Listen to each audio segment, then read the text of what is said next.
गली के बाहर जलेबियों की दुकान थी। रोजाना मेरी पत्नी वहां से मुझे जलेबियां लाकर खिलाती थी, जिसकी वजह से मुझे तुरंत नींद आ जाती थी। जब मेरी आंख खुलती तो पत्नी कपड़े बदल रही होती थी। एक दिन मुझे शक हुआ, मैंने जलेबियां खाने की बजाय चुपके से पत्नी के दूध में डाल दी, जिसे पीते ही पत्नी फौरन सो गई। अचानक किसी ने दरवाजा खटखटाया। जब मैंने दरवाजा खोला तो मेरा नाम पीयूष है। मेरी शादी की उम्र हो गई थी। मेरी माँ के साथ मेरी कभी नहीं बनी। हमारे दो घर थे और ये दोनों घर मैंने बनवाए थे। मैं छोटे घर में अकेला रहता था और बड़े घर में मेरे भाई, मेरी माँ रहती थी। लेकिन मेरी शादी के लिए मेरी माँ ने एक लड़की पसंद कर ली। सब कुछ बहुत ही अजीब तरीके से हुआ था। उस लड़की के बारे में ज्यादा कुछ पूछताछ भी नहीं हुई थी। उसका कोई इतना बड़ा खानदान भी नहीं था और वो कोई सामान भी लेकर अपने साथ नहीं आई थी। बस मेरी माँ ने मेरे लिए लड़की पसंद कर ली और उसके साथ मेरी शादी करवा दी गई। उसका नाम कृषा था। देखने में वह काफी सुंदर थी। इसी बात से मैं काफी खुश हो गया था कि चलो मेरी पत्नी खूबसूरत तो है, लेकिन शादी वाले दिन उसने मुझे अपने करीब नहीं आने दिया और कहा कि मैं बहुत थक गई हूँ। ये सच बात है कि दुल्हन शादी में बहुत थक जाती है, इसलिए मैंने भी उस पर दबाव नहीं डाला और मैंने कहा कि ठीक है, तुम आराम करो। वैसे भी मैं अकेला रहता था, मुझे अपनी पत्नी के साथ बनाकर रखनी थी ताकि वो मेरे साथ अच्छे से रहे और घर में झगड़ा वगैरह ना हो, क्योंकि घर में झगड़ा करने वाली कोई औरतें नहीं थी। मेरी माँ के साथ मेरी बनती नहीं थी, क्योंकि एक रात मैंने अपनी माँ को अपने पिता को धोखा देते हुए देख लिया था और वे मेरी माँ का भाई था और मेरे पापा चारपाई पे पड़े हुए थे। उस वक्त मेरी उम्र 9 साल थी और मेरी माँ के बारे में जब मुझे यह बात पता चली और मैंने रिश्तेदारों को बताने की कोशिश की तो किसी ने भी मेरी बात का यकीन नहीं किया। उन्होंने कहा यह बच्चा है, ये झूठ बोल रहा होगा। यहाँ तक कि मेरे पिताजी भी नहीं माने, क्योंकि बात इतनी बड़ी थी। उसके बाद पापा इस दुनिया से चले गए और मैंने अपनी माँ से बोलना बंद कर दिया। ये तो उनका एहसान था कि उन्होंने मेरी शादी करवा दी। मैं उनके साथ कोई बदतमीजी नहीं करता था। कभी रिश्तेदारों में मिल जाती तो नमस्ते हालचाल भी हो जाती थी, लेकिन मैं उनके साथ नहीं रह सकता था क्योंकि मुझे पता था कि वो अच्छे इंसान नहीं है। मेरे पापा को सारी जिंदगी उन्होंने बहुत तंग किया था, इसलिए मुझे शादी से भी डर लगता था। मैं एक मर्द था, लेकिन मुझे इस बात का पता था कि जब औरत जिंदगी में आ जाती है तो फिर आपको उसके साथ ही रहना होता है और अगर वह खुश नहीं रहती है तो आप भी खुश नहीं रह सकते। इसलिए आपको उसे राजी रखना होता है और औरत को राजी रखना कोई आसान काम नहीं होता। उसका रोज कोई ना कोई नया ड्रामा होता है। मेरी पत्नी देखने में ठीक ठाक लग रही थी। मेरे दोस्तों ने मुझे कहा था कि अगर तुम्हारे दिमाग में इस तरह की बात है कि तुम पहले ही दिन अपनी पत्नी पर रोब डाल लेना, तुम उसके पीछे नहीं लग जाना, बल्कि पहले ही दिनों से ये बता देना कि तुम बहुत गुस्से वाले हो। कमरे में जाकर कोई चीज तोड़ देना या किसी से फोन पर बात करने लग जाना कि तुमने मेरा यह काम क्यों नहीं किया, मैं तुम्हारी जान ले लूंगा। तुम्हें पता नहीं गुस्से का बड़ा बुरा इंसान हूँ, लेकिन मैं इस तरह का इंसान था नहीं। तो फिर एक्टिंग करके मुझे क्या मिलता। इसलिए मैंने अपनी पत्नी के सामने इस तरह का कोई हरकत नहीं की, बल्कि उसने जो कहा मैंने मान लिया। लेकिन अभी मैं सोच रहा था थोड़ा बहुत रोब जमा कर रखना ही पड़ेगा, क्योंकि मेरी माँ भी इस घर में नहीं है और बाकी बहन भाई भी नहीं है जो ये किसी से डरे। लेकिन ऐसी कोई बात मुझे ठीक नहीं लग रही थी, क्योंकि मेरी पत्नी बहुत अच्छी थी। मैंने अपनी पत्नी को कहा कि महीने का राशन तो मैं इकट्ठा ही ला दिया करूंगा। रोज की सब्जी, मटन, चिकन वगैरह तुम्हें बाहर दुकान से लेने के लिए जाना पड़ेगा। अच्छी बात यह थी कि हमारा घर जिस जगह पर था बस एक सड़क के फासले पर ही चौराहा था, जहां पर दूध, दही, मिठाई, मटन, चिकन, सब्जी वगैरह की दुकानें बनी हुई थी।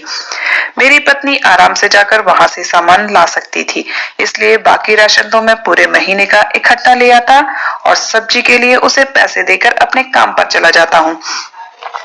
5 बजे तक मैं अपना काम करता था और 6 बजे घर आ जाता था। जब मैं घर आया तो मेरी पत्नी ने चाय के साथ जलेबियां बना कर रखी थी। मुझे जलेबी बहुत पसंद थी। मैंने कहा कि तुमने बनाई है? तो उसने कहा नहीं, मैंने नहीं बनाई, मुझे बनाना नहीं आता क्योंकि मेरे माँ बाप भी नहीं है, तो मैं किसके साथ ये सब करती और किसी ने मुझे कुछ नहीं सिखाया, बस थोड़ा बहुत खाना बनाना मैंने खुद से सीख लिया। उसने कहा चौक में जो जलेबियों की दुकान है वहीं से लाई हूँ। मैंने कहा कि अच्छा, उसकी जलेबियां तो बड़ी मशहूर हैं और बड़ी मजेदार भी होती हैं, तुम भी खाओ और मेरे साथ बैठ जाओ। हम दोनों ने मिलकर जलेबियां खाई। उसके बाद मुझे अचानक से बहुत नींद आ गई। कहते हैं जब पेट भर जाता है तो नींद आ जाती है। मैंने रात को खाना भी नहीं खाया और मैं जाकर सो गया। उसके बाद सुबह ही मेरी आंख खुली और मैं हैरान हुआ कि मुझे इतनी नींद कैसे आ गई। फिर मैंने सोचा कि शादी में मैं भी काफी बिजी था, इसलिए ठीक से पूरी नींद नहीं हुई होगी, शायद इसलिए मुझे इतनी अच्छी नींद आ गई। हर दिन इसी तरह गुजरने लगे। हमेशा हर दूसरे या तीसरे दिन मेरी पत्नी मेरे लिए जलेबियां लाया करती, जो रात को मुझे दूध में डालकर खिला दिया करती थी। कहती है रात को दूध जलेबी खाने से नींद बहुत अच्छी आती है और सेहत भी अच्छी रहती है। वैसे भी मैं पूरा दिन कोई मीठी चीज नहीं खाता था, मुझे जलेबियां बहुत पसंद थी। सर्दियों का मौसम भी आ रहा था तो यह चीज बहुत अच्छी लगती है। एक बार जब सुबह मेरी आंख खुली तो मैंने देखा कि मेरी पत्नी बाथरूम से नए कपड़े पहनकर बाहर निकली है। मैंने कहा कि इतनी सर्दी में नहाने की क्या जरूरत थी? सर्दियों में तो इंसान 2-3 दिन ना नहाए तो गुजार हो जाता है। तो उसने कहा कि कपड़े गंदे हो गए थे, जबकि कल उसने नया जोड़ा पहना था। शायद उसको सफाई का कोई कीड़ा होगा। कुछ लोगों को सफाई का कीड़ा होता है, मैं ऐसा बिल्कुल भी नहीं था।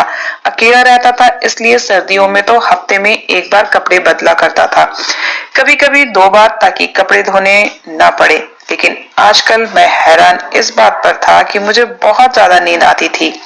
ऐसी नींद मुझे पता ही नहीं चलता था कि कब सोया कब जगा। सर्दियों में वैसे नींद अच्छी आती है, लेकिन इतनी अच्छी नींद तो मेरी नींद ही नहीं थी, क्योंकि मैं तो कोई बेफिक्र इंसान नहीं था। मेरी जिंदगी में काफी सारी परेशानी थी। मेरी माँ मुझसे लड़ती रहती थी, लेकिन मुझे हर महीने उनको भी खर्चा देना होता था, क्योंकि बड़ा भाई था। खानदान और रिश्तेदारों में वही बड़ा होता है जो पैसे देता है, वरना तो बहनों की भी कोई इज्जत नहीं होती। हमारे खानदान का भी यही रिवाज था।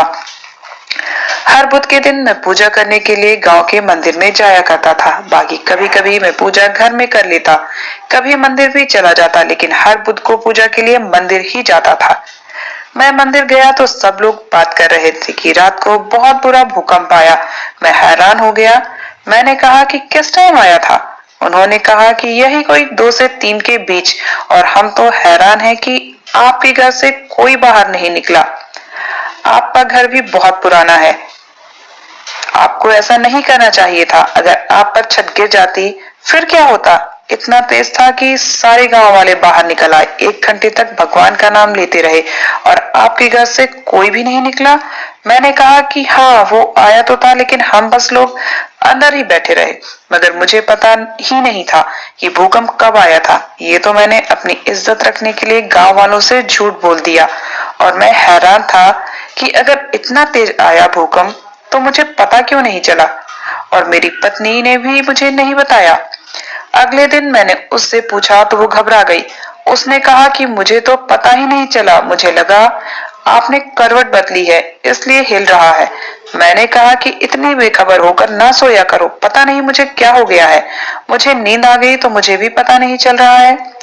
यह घर बहुत पुराना है, फिलहाल मैं इस घर में तुम्हें रख सकता हूँ। अगर किसी तरह का कोई शक हो तो फौरन बाहर निकलो और मुझे भी जगा दिया करो, नहीं तो ये घर हमारे ऊपर गिर जाएगा। पत्नी ने कह दिया कि ठीक है, मैं ऐसा ही करूंगी, लेकिन हैरान था कि ये सब कुछ क्या हो रहा था। मेरी पत्नी बदल नहीं सकती थी। 2 हफ्ते में 2 दिन मशीन लगाती। जब बिजली का बिल आया तो मेरा तो दिमाग खराब हो गया। मुझे ये तो पता ही था कि पत्नी के आ जाने से बिजली का बिल ज्यादा ही आएगा, लेकिन यह नहीं पता था कि इतना ज्यादा आएगा। मैंने कहा कि तुम रोज कपड़े बदलती हो, फिर इन कपड़ों को धोती रहती हो, इसलिए बिजली का बिल ज्यादा आता है। उसने कहा कि मैं हाथ से कपड़े धो लिया करूंगी, और अजीब से मुंह बनाकर अंदर चली गई। मैंने कहा यह बात कपड़े धोने की नहीं है, इतने कपड़े बदला ही ना करो। वैसे इतने कपड़े बदलने की जरूरत ही क्या है? मुझे तो तुम साफ सुथरी रखती हो, फिर भी मेरी जब आंख खुलती है तुम कपड़े बदल रही होती हो। मैं घर में भी ऐसा ही करती थी, मेरी आदत है। शादी के बाद वैसे भी कुछ आदतें बदल लेनी चाहिए। तुम भी अपनी आदत बदलो और अब आगे मैं तुम्हें यह सब कुछ करते हुए ना देखूं। इस तरह कपड़े भी खराब हो जाते हैं बार बार धोने से, और मैं तुम्हें महीने का एक सूट लाकर दे सकता हूँ, साल के 12 सूट मेरे ख्याल से काफी हैं। 6 सर्दियों की और 6 गर्मियों की। मेरी पत्नी ने कहा कि जी बिल्कुल काफी है। वैसे इस मामले में भी शायद मैं ज्यादा बोल गया। अगर मैं उससे साल के 6 सूट बनवा कर देता तो यह भी काफी होता, लेकिन मैं इस तरह के इंसान नहीं था। औरतों को कपड़े बनाने का शौक होता है, इसलिए मुझे पता था कि वो यही कहेगी। पूरे घर का काम करती थी, मेरे लिए खाना बनाती थी, जलेबियां लाती थी, मेरी पसंद नापसंद का ख्याल रखती थी, तो मैं उसके लिए इतना तो कर ही सकता था। मैं कोई कंजूस आदमी नहीं था। 2 लोगों के हिसाब से तो मेरी कमाई अच्छी थी, अच्छी तरीके से गुजारा कर सकते थे, लेकिन मुझे कुछ पैसे घर भी देने होते थे। और कभी घर से फोन आ जाता था कि अभी बिजली का काम करवाना है, तुम किसी को लेकर आ जाओ। और जब आदमी लेकर जाता था तो उसको पैसा भी देना होता था। मुझे तो हैरानी इस बात की थी कि मैं अलग था और घर का भी मैं खर्चा चला रहा था। मेरी माँ को यह गवारा नहीं था कि मैं इस घर में रहूं, और मैं भी रहना नहीं चाहता था। इस बात को लेकर खानदान में बातें होती थी। मुझे तो लोग कहते थे कि ये माँ का दुश्मन है, माँ के साथ दुश्मनी करता है, क्योंकि माँ बाप तो बुरे हो नहीं सकते। पता नहीं ये क्या सोचता है, क्या हमेशा औलाद ही बुरी होती है, माँ बुरी नहीं हो सकती, बाप नहीं हो सकता। माँ बाप तो इंसान है, और इंसान तो कभी अच्छा तो कभी बुरा हो सकता है। गलती तो किसी से भी हो सकती है। अगर औलाद से गलती हो सकती है तो माँ बाप से भी हो सकती है। लेकिन मेरी नींद वाली परेशानी मुझे समझ नहीं आ रही थी। जब से शादी हुई थी तब से मेरे साथ ऐसा हो रहा था। पता नहीं ये सब कुछ क्या था। हमारी शादी को 20 दिन हो गए थे। एक दिन हमारे घर मिलने के लिए रिश्तेदार आए। जब वे चले गए तो मेरी पत्नी ने कहा कि बड़ी अजीब औरतें हैं, मेरे से पूछ रही हैं कि तुम माँ बनने वाली हो क्या? इतनी जल्दी भी कोई माँ बन सकता है? अभी तो हमारी शादी को 20 दिन भी नहीं हुए। मेरी पत्नी को बहुत ज्यादा गुस्सा आ रहा था। मैंने उसे पहली बार गुस्से में देखा था। मैंने कहा कि उन्होंने पूछ लिया तो क्या हो गया, इतना परेशान होने की क्या जरूरत है? शादी के बाद लोग ये पूछते हैं। उसने कहा कि हाँ, पहले लड़की से यह पूछते रहते हैं कि पढ़ाई कर रही हो या नहीं, फिर पूछते हैं शादी हो गई या नहीं, शादी हो जाए तो कहेंगे बच्चा हो गया या नहीं, और जो बेटी पैदा हो जाए तो फिर कहते हैं बेटा कब पैदा होगा। दुनिया तो औरतों के पीछे पड़ जाती है। मैंने कहा अच्छा, नाराज ना हो। मेरी पत्नी का मूड बहुत खराब था। जब से शादी हुई थी उसे बाहर नहीं लेकर गया था। आज छुट्टी का दिन था। मैंने कहा चलो मैं तुम्हें कहीं बाहर ले जाता हूँ। हम लोग बाहर चले गए, और जब चौक से गुजरे तो यह देखकर हैरान हुआ कि सब मेरी पत्नी को काफी हैरान होकर देख रहे थे। पता नहीं क्या था उन लोगों को। आज मैं पहली बार अपनी पत्नी के साथ घर से बाहर कदम रखा था। मैं देख रहा था कि सब मेरी पत्नी को घूर रहे थे। माना मेरी पत्नी खूबसूरत थी। यूं तो उसने दुपट्टा भी ओढ़ रखा था और चादर भी, लेकिन लोगों की नजरें उसके इर्द गिर्द भटक रही थी। मगर हमारा दिन बहुत अच्छा गुजर गया और जिंदगी भी अच्छी जा रही थी। मैंने अपनी पत्नी को कहा कि वह रोज न नहाए और रोज कपड़े भी न बदले, पर एक दिन मेरी आंख खुली तो वो सुबह फिर से नहा धोकर बाहर निकली। उसने जो सूट बदला था वो उसके हाथ में था। मुझे गुस्सा आ गया और मैंने उसके हाथ से ले लिया। मैंने कहा कि कौन सी गंदगी लगी है इसके ऊपर, कौन सी बदबू आ रही है इसके अंदर से। फिर भी कपड़े बदलने चली गई। मैंने उसके कपड़े को गौर से देखा तो कपड़े मैंने उसके लिए बनवाए थे वो धो धोकर खराब हो गए थे, क्योंकि दुल्हन के कपड़े महंगे होते हैं, जिनको इस तरह बार बार धोया जाए तो वैसे ही खराब हो जाते हैं। ऊपर से सारे मोती उतर रहे थे, और आज शाम को हमें शादी की एक दावत पर भी जाना था। मैंने कहा कि तुम्हें तो लगता है बीमारी है, कहीं मुझे पागल लड़की तो नहीं थमा दी उन लोगों ने? सारे कपड़े तुमने धो धोकर खराब कर दिए हैं। शाम को तुम क्या पहन कर जाओगी? मैं तुम्हारे लिए कोई नया जोड़ा नहीं लेकर आ सकता। जोड़ा कम से कम 5,000 का आता है। उसने कहा कि मैं इन कपड़ों में से कोई भी पहन लूंगी। मैंने कहा कि जिस काम से मना किया वो काम तुम बार बार क्यों कर रही हो? जब से शादी हुई है मैंने तुम्हारी हर बात मानी है, लेकिन अब यह सब कुछ नहीं चलेगा। इस घर में रहना है तो तुम्हें मेरे तरीके से चलना होगा और तुम्हें मैं कह रहा हूँ कि बार बार नहाया ना करो, बीमार हो जाओगी, सर्दी है, और बार बार पानी गर्म करोगी, गैस का बिल आएगा, फिर कपड़े इस्त्री करोगी या फिर इस तरह की वजह से बिल आएगा। कपड़े धोगी तो मशीन चलेगी, मशीन खराब हो जाएगी। अपने साथ कुछ लाई भी नहीं हो। ये सारी चीजें तो मैंने ही खरीदी हैं अपनी मेहनत की कमाई से। मेरी पत्नी खामोश हो गई। मुझे लगा कि मुझे उसके साथ इतनी बातें नहीं करनी चाहिए थी। मैंने उसे सॉरी नहीं बोला क्योंकि मैं सॉरी बोलना नहीं चाहता था। इस तरह मेरी इज्जत कम हो जाती, इसलिए बस मैं खामोश हो गया और रात को उसके लिए खाने पीने का कोई भी चीज नहीं लाया।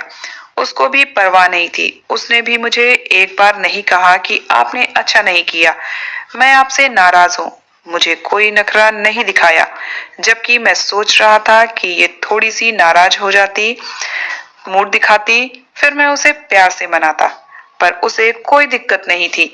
अपनी पत्नी को मैंने 2 बार इस काम से रोका था, लेकिन फिर भी मैंने उसे ये काम करते हुए देखा और उस बार तो वह छुप कर रही थी। मैं भी सामने नहीं आया क्योंकि सामने आ जाता तो फिर मैं गुस्सा करता, लेकिन दोबारा वो वही करती। मैं हैरान था कि वो इस तरह की हरकतें क्यों कर रही है। मुझे बहुत अजीब अजीब ख्याल आ रहे थे। मैंने एक दिन बैठकर सुकून से सब कुछ सोचा और नतीजे पर पहुंचा कि जब से मेरी जिंदगी में आई है मुझे रात को अजीब सी बेहोशी वाली नींद आती है। ऐसा मैं क्या करता हूँ जो मैं पहले नहीं करता था और शादी के बाद से कर रहा हूँ, और वो यही था कि मैं रोज जलेबियां खाया करता था। मुझे शक बढ़ चुका था। मैंने एक दिन कुछ करने के बारे में सोच लिया। मेरी पत्नी दूध और जलेबी लेकर आई तो मैंने प्याला बदल दिया। वो अपने लिए भी लेकर आती थी, लेकिन मेरे लिए जो प्याला लेकर आती थी वह उठाकर मेरे हाथ में पकड़ा देती थी। इसलिए मैंने वो प्याला उसकी साइड पर रख दिया। उसका प्याला अपनी साइड पर, उसने सारा प्याला खत्म कर दिया, जबकि मैंने थोड़ा सा ही खाया था। मैंने कहा कि मेरा दिल नहीं कर रहा है और मैंने सोने का नाटक कर लिया। थोड़ी देर के बाद मेरी पत्नी भी सो गई और मुझे हैरानी इस बात की थी, मुझे बिल्कुल नींद नहीं आ रही थी। मैं हैरान था। इस टाइम तो मैं घोड़े, गधे और खच्चर सब कुछ बेचकर सोया रहता हूँ, लेकिन आज तो मुझे नींद नहीं आ रही थी। तो इसका मतलब कि ये मेरी पत्नी का ही काम था। लेकिन मेरी पत्नी मुझे बेहोश क्यों करती थी? इसको मुझे बेहोश करने का क्या मकसद था? मैंने अपनी पत्नी को देखा, शायद उस पे असर हो गया था। वो पूरी तरह नींद में थी। मैंने उसको बुलाया, उसने जवाब नहीं दिया। मैंने उसके कंधे पर हाथ रखा, वह टस से मस ना हुई।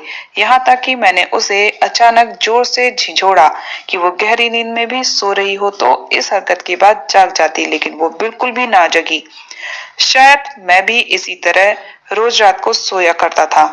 मैं इधर उधर शोर किया, मेरी पत्नी को कोई परवाह नहीं थी। वो बहुत गहरी नींद में थी, यह कहना चाहिए कि वह बेहोशी में थी।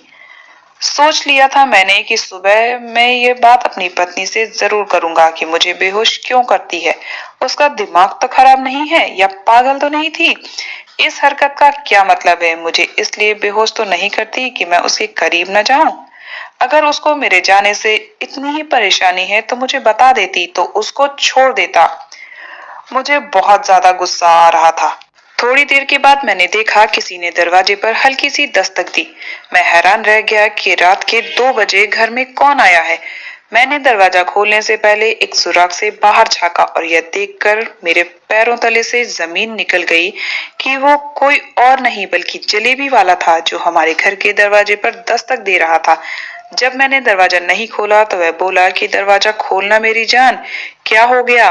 बाहर कोई देख लेगा।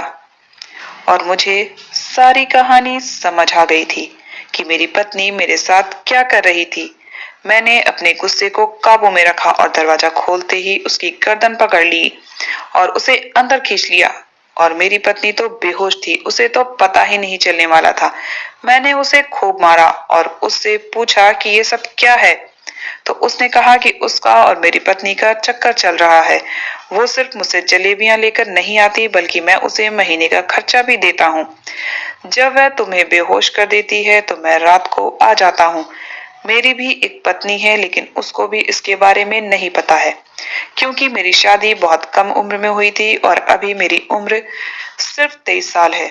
वो देखने में काफी खूबसूरत था। सबको पता था कि अमीर खानदान से है और अमीर काफी खूबसूरत होते हैं। काफी पैसों का मालिक था, इसलिए शायद मेरी पत्नी उसके कदमों में गिर गई थी।